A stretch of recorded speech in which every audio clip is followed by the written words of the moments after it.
Pada suatu kali, bangsa itu bersungut-sungut di hadapan Tuhan tentang nasib buruk mereka. Dan ketika Tuhan mendengarnya, bangkitlah murkanya. Kemudian menyalalah api Tuhan di antara mereka dan merajalela di tepi tempat perkemahan. Lalu berteriaklah bangsa itu kepada Musa, dan Musa berdoa kepada Tuhan, maka padamlah api itu. Sebab itu orang menamai tempat itu Tabera, karena telah menyala api Tuhan di antara mereka. Orang-orang bajingan yang ada di antara mereka kemasukan nafsu rakus, dan orang Israel pun menangislah pula serta berkata, "Siapakah yang akan memberi kita makan daging? Kita teringat kepada ikan yang kita makan di Mesir dengan tidak bayar apa-apa, kepada mentimun dan semangka, bawang pre, bawang merah dan bawang putih. Tetapi sekarang kita kurus kering, tidak ada sesuatu apapun, kecuali mana ini saja yang kita lihat." Adapun mana itu seperti ketumbar dan kelihatannya seperti damar bedolah. Bangsa itu berlari kian kemari untuk memungutnya, lalu menggilingnya dengan batu kilangan atau menumbuknya dalam lumpang. Mereka memasaknya dalam periuk dan membuatnya menjadi roti bundar. Rasanya seperti rasa panganan yang digoreng. Dan apabila embun turun di tempat perkemahan pada waktu malam, maka turunlah juga mana di situ. Ketika Musa mendengar bangsa itu, yaitu orang-orang dari setiap kaum, menangis di depan pintu kemahnya, bangkitlah murka Tuhan dengan sangat. Dan hal itu dipandang jahat oleh Musa. Lalu berkatalah Musa kepada Tuhan, "Mengapa kau perlakukan hamba-Mu ini dengan buruk? Dan mengapa aku tidak mendapat kasih karunia di mata-Mu? Sehingga Engkau membebankan kepadaku tanggung jawab atas seluruh bangsa ini. Akukah yang mengandung seluruh bangsa ini? Atau akukah yang melahirkannya? Sehingga Engkau berkata kepadaku, pangkulah dia seperti pak pengasuh memangku anak yang menyusu. Berjalan ke tanah yang Kau janjikan dengan bersumpah kepada nenek moyangnya. Dari manakah aku mengambil daging untuk diberikan kepada seluruh bangsa ini? Sebab mereka menangis kepadaku dengan berkata, berilah kami daging untuk dimakan. Aku seorang diri tidak dapat memikul tanggung jawab atas seluruh bangsa ini, sebab terlalu berat bagiku. Jika Engkau berlaku demikian kepadaku, sebaiknya Engkau membunuh aku saja. Jika aku mendapat kasih karunia di mata-Mu, supaya aku tidak harus melihat celakaku.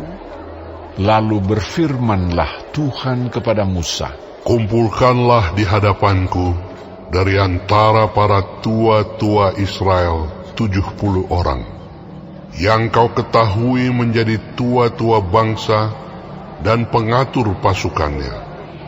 Kemudian bawalah mereka ke kemah pertemuan, supaya mereka berdiri di sana bersama-sama dengan engkau. Maka aku akan turun dan berbicara dengan engkau di sana.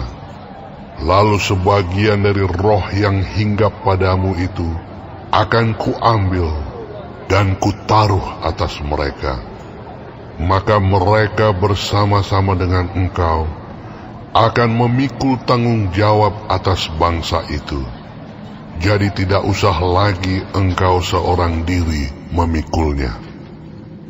Tetapi kepada bangsa itu haruslah kau katakan, kuduskanlah dirimu untuk besok maka kamu akan makan daging.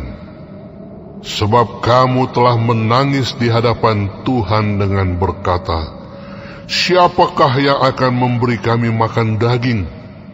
Begitu baik keadaan kita di Mesir, bukan? Tuhan akan memberi kamu daging untuk dimakan.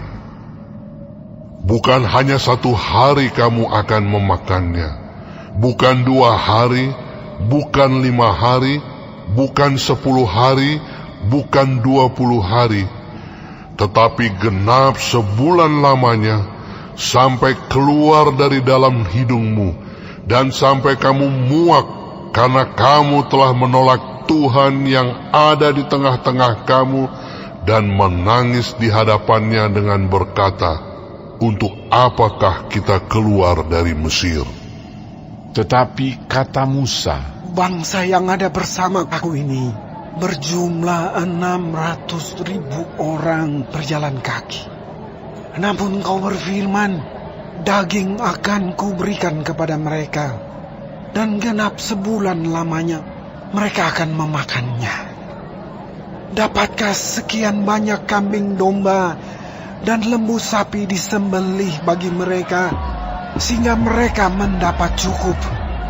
Atau dapatkah ditangkap segala ikan di laut bagi mereka, sehingga mereka mendapat cukup?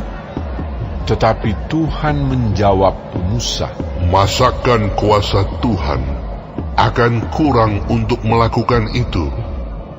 Sekarang engkau akan melihat apakah firman-Ku terjadi kepadamu atau tidak.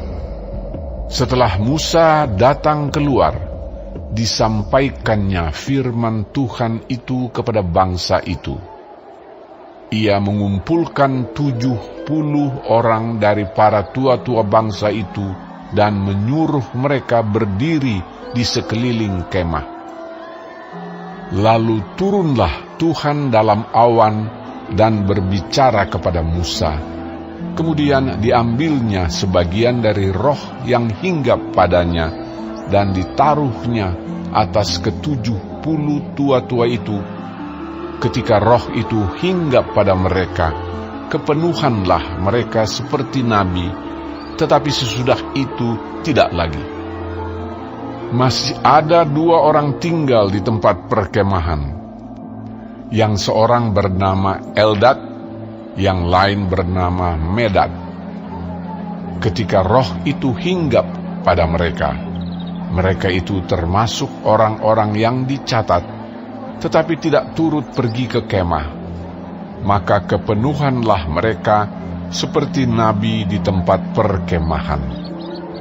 Lalu berlarilah seorang muda memberitahukan kepada Musa, Eldad dan Medad kepenuhan seperti nabi di tempat perkemahan.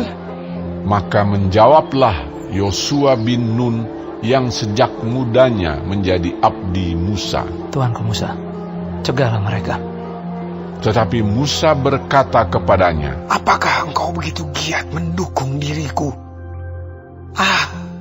Kalau seluruh umat Tuhan menjadi nabi, oleh karena Tuhan memberi rohnya hinggap kepada mereka.